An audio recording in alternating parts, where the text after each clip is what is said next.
This is Catherine from Accelerated Reader Reading Books for You. Today I will be reading Seymour, the Sandy Bay Ferry, written by Mark Horsburgh, illustrated by Caroline Appleyard.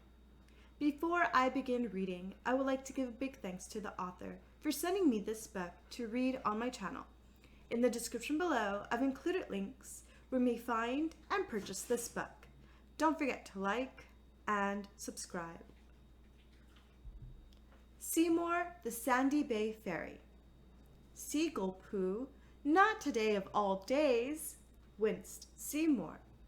The sun was shining, the seagulls were cheerfully squawking, and Seymour was about to burst with excitement. Until he realized seagull poo was dripping down his windscreen. Seymour was the Sandy Bay Ferry for Walcombe Bay, the most picture-perfect little seaside town you have ever seen. It was the start of the holiday season, and Seymour's job was to deliver excited families from the town to have fun on the beach. It was a 15-minute ride on Seymour, the ferry, or a 40-minute walk. Which one would you, young salts, choose to get to a beach? Walcombe Bay was a special place. Families would return each summer, year on year, to spend a week or two experiencing all that the area had to offer. And it offered a lot. The seaside town was situated in a perfectly sheltered estuary, so all manner of water sports were available for everyone. Sandy Bay was the main beach, but dotted between the cliffs were several enticing small bays, only accessible with a small sailing or rowing dinghy. For those who wanted to explore under the sea, it had a number of shipwrecks dating back hundreds of years to the days when pirates besieged Walcombe Bay. There was one special wreck that no one was allowed to visit, as it was said to be laden with Spanish gold. More about that another time, young salts. Seymour had never felt so good. Over the winter, Seymour's hull had been repainted a vivid royal blue. The cockpit, where the skipper drives the boat, a brilliant, almost sparkling white. The worn-out gray canvas dodger, designed to protect passengers against unexpected splashes, had been replaced with a new yellow one. Fresh red and white bunting stretched from the bow to the stern to entice holiday makers to hop on board. Each day, from his night mooring in a sheltered creek, Skipper Salt and his son, Jack, brought Seymour to Blue Strand Pontoon for work. What's a pontoon, I hear you, young salts, ask? A pontoon is a floating walkway where people can get on and off a boat easily. The father and son team had crewed Seymour for a little while now. Seymour loved the way Skipper Salt taught his son the ways of the sea, and as the time passed and he learned new skills, Jack was able to take on more and more responsibility. Sometimes Jack was even allowed to drive Seymour, but only when they weren't carrying any passengers. One early summer's day, as the weather was so good, a queue had formed, and Seymour wondered if there would be enough room for everyone. He could carry up to 30 passengers each way on the 15-minute trip to the beach. Mums and dads, girls and boys, and the occasional frisky dog all made up the cargo. Seymour loved watching all the passengers climb aboard. Some were familiar faces, and others were new. Everyone looked pleased to see him. Some even noticed his new yellow canvas. On this particular trip, however, as the last few settled into their seats, Seymour noticed a rather fidgety young girl wearing a yellow, fluorescent designer t-shirt. She was perhaps around 6 years old, and was busily burrowing through the life jacket boxes under the seats as she tried to hide. Seymour could hear Skipper Salt remind the adults that they needed to keep an eye on their children and make sure they were seated. "Lily, come out of there now," shouted her exasperated mother. "So sorry about that," she apologized to the other puzzled passengers. "Sit down next to your father now." Once the girl was settled, Jack cast off the ropes and Skipper Salt put the engine into drive, steering carefully away from the pontoon. As the warm southerly breeze made ripples over the estuary, Seymour felt relieved that the first real test of his newly serviced engine was taking place on a calm day. All the passengers were chatting happily, pointing out all the things going on along the Walcombe Bay coastline. Seymour beamed. How he loved his job. Families were walking along the cliff coastal path, hoping to find a perfect picnic spot. Excited dogs, usually Labradors, dragged their owners along, sniffing out anything they could find. Yachts, canoes, dinghies, and even the odd paddleboarder were scattered across the sparkling waters of the Walcombe Bay estuary. Gosh, it was busy. Skipper Salt knew he needed to keep a close eye out for anyone who didn't see him coming. Nosing round towards Sandy Bay, Skipper Salt radioed ahead. There was no way to let the passengers get off onto dry land at Sandy Bay, so Seymour always needed help from a special friend, Tooting Ted the sea tractor. Now, Tooting Ted was the most special tractor you have ever seen. Ted was able to drive down the beach and then go on into the sea. He was Seymour's oldest and best friend. In their work, they both needed each other. Seymour to bring the passengers to Sandy Bay, and Tooting Ted to carry them from Seymour to the beach. It was Ted's job to wade into the sea up to and over his wheels, into water deep enough for Seymour to still float. Too shallow and Seymour could run aground and get stuck, or too deep and Ted's engine could choke through sucking in salt water. They had done this 1,000 times, but both Seymour and Ted were mindful never to take risks and always carefully linked together. The main aim was to safely transfer all passengers and get their day off to a good start. "You're looking fine, me lad," exclaimed Ted while the passengers transferred across. "Oh, Ted, it is so good to see you," said Seymour. "It seems far too long since we last saw each other."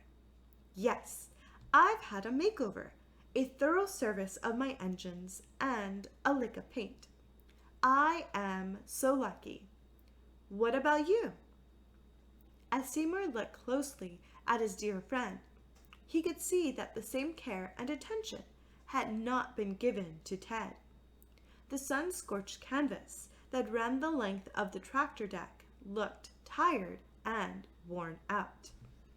The varnish on the sea tractor seats was bubbling and peeling.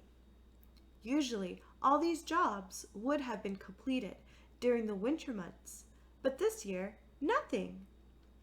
"I know what you're thinking. I am not at my best this season," said Ted. "But they don't seem to want to spend any money on me anymore. They changed the oil in my engine and gearbox, but that's all." Seymour felt upset and disappointed that his friend had been overlooked. Suddenly, a loud shout interrupted Seymour's solemn thought. It was from the parents of Lily, the young girl who had been hiding in the life jacket store. Lily had disappeared. "Lily, where are you? Where are you, Lily?" they shouted, while frantically checking to make sure she hadn't been mixed up with another family. Seymour and Ted looked knowingly at each other. It wasn't the first time a mischievous child had wanted to play a prank on their parents. They both chuckled together and had a good idea where young Lily could be hiding. Within seconds, Skipper Salt had winkled Lily out of Seymour's rope locker where she had hidden.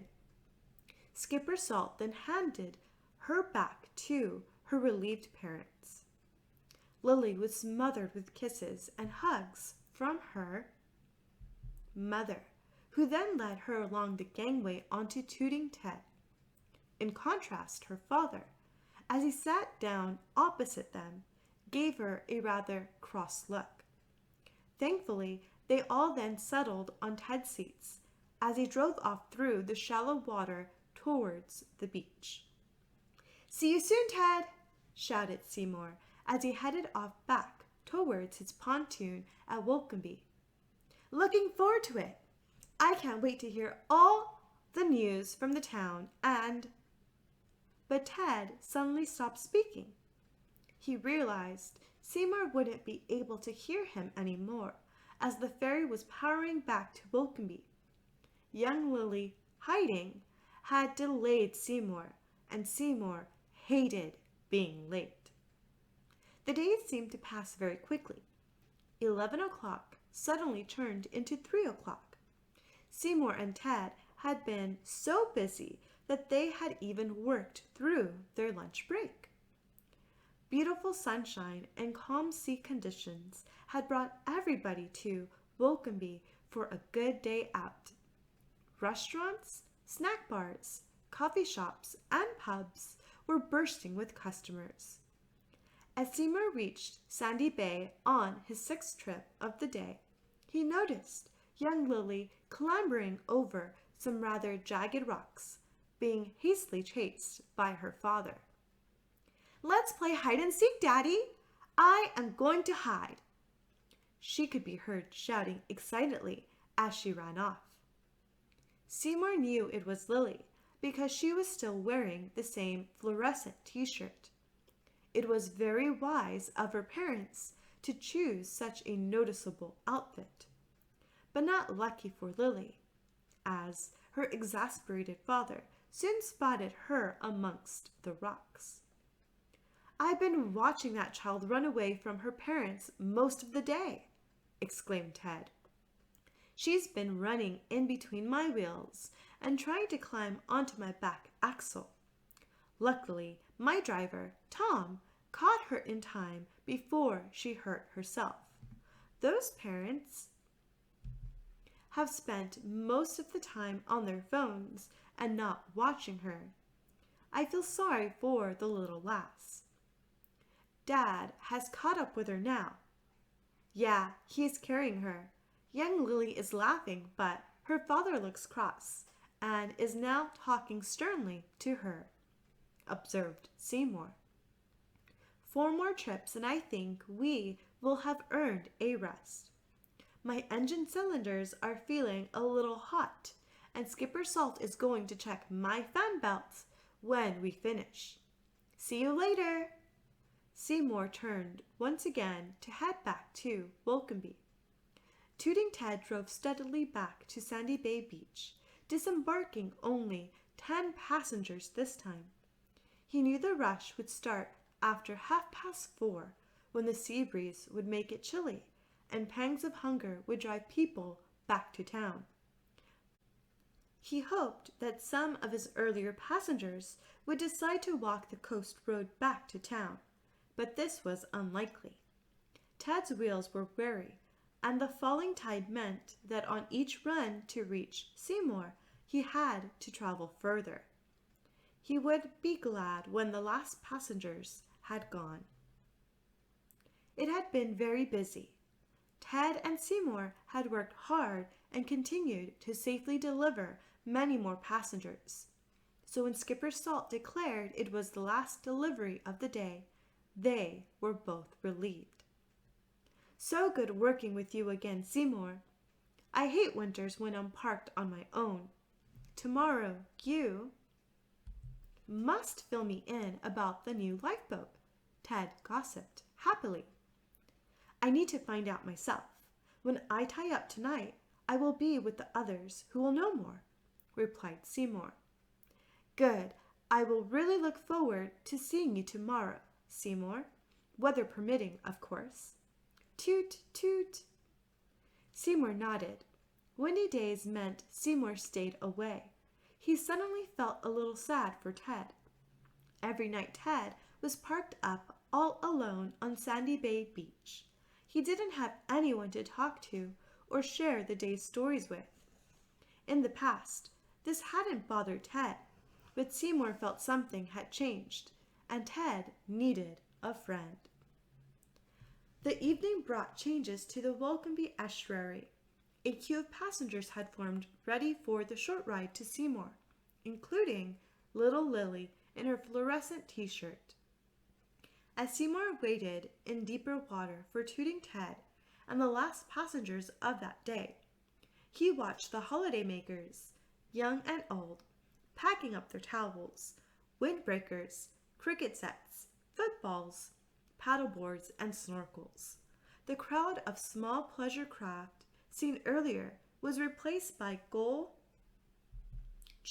fishing boats chugging in with their catch, and visiting yachts gracefully searching for a mooring buoy to tie up for the night. Slowly and carefully Skipper Salt guided Seymour onto the Blue Strand pontoon.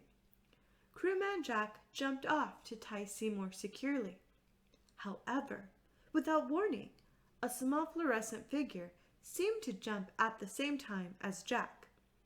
There was a gasp from all the passengers as the little girl landed on all fours, with a thud on the wooden boards, causing them to wobble unnecessarily. "I'm first off the boat. Catch me again, Daddy," laughed Lily as she wiped the dirt off her hands. "Suffering seagulls! Your girl could have landed in the water and been crushed by our boat," shouted Skipper Salt to Lily's parents. The other passengers started shaking their heads and staring disapprovingly as both Lily's parents were engrossed texting on their mobile phones. They hadn't even realized Skipper Salt was talking to them. "You had better get off after your girl," insisted another more responsible parent whose brood of 3 under-5s sat sensibly around her. With apologies gushing from their mouths, they quickly leapt onto the pontoon, hoping to catch their errant offspring. Lily seemed oblivious to all the fuss and commotion coming from the ferry. By now, she was heading up the gangplank into town and could be heard shouting the words, "Ice cream! Ice cream! I want an ice cream!" "I hope they decide to walk to Sandy Bay Beach tomorrow," thought Seymour. "I don't fancy taking her on another trip this week." It was the end of the first day, and with crewman Jack at the helm, as no paying passengers were aboard now, Seymour headed for his mooring in Smuggler's Creek. This was where Seymour would stay overnight in a sheltered part of the estuary. It also gave him a chance to meet up with the other boats that lived in Walcombe, his friends. When Seymour was safely tied up, Skipper Salt lifted Seymour's engine cover and spotted the reason why his engine was running hot. The newly fitted fan belt had stretched and had been slipping. It needed to be tightened, which the father and son team quickly fixed with a few turns of a well-placed spanner. "See you tomorrow, Seymour," shouted Jack as they rowed away in a homemade dinghy they had built together when they first came to Walcombe. Skipper Salt always laughed when Jack did this. He just didn't understand why Jack bothered talking to a boat. But you young salts do. Night was falling and Seymour could hear the other boats arriving. Max the mackerel fishing boat came first, followed by Peter Potter the lobster boat. But before Seymour had the chance to say hello, an unexpected wave washed up, making Seymour rock from side to side. "Hello, Seymour! Busy day?" Seymour caught a whiff of fishy breath and knew at once, even before he could see him, that it was Oscar Whiskers, the slippery gray seal, who always had a story to tell. Between excited burps, Oscar started to tell Seymour the entire goings on in Walcombe Bay that day. "Listen up, Seymour. There is going to be a launching ceremony for the new lifeboat this Saturday. Mr. Strickport, the harbour master, has been checking boats to see if they've been leaking oil. Warn Max if you see him. Oh, and a little lost girl got found. She was balancing on the seawall by the lifeboat house." "Was she wearing a fluorescent t-shirt?" asked Seymour. "How did you know that?" probed Oscar. "I know everything, Oscar," teased Seymour.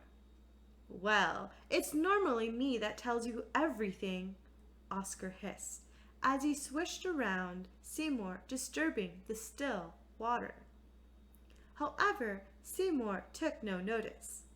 He was very tired, and within minutes he could no longer hear the chitter-chatter of Oscar.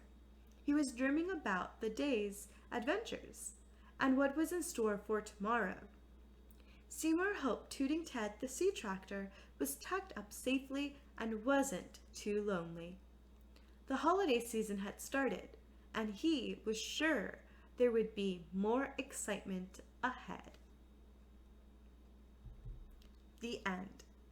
Thank you for listening. Don't forget to like and subscribe. In the description below, I've included links where you may find and purchase this book.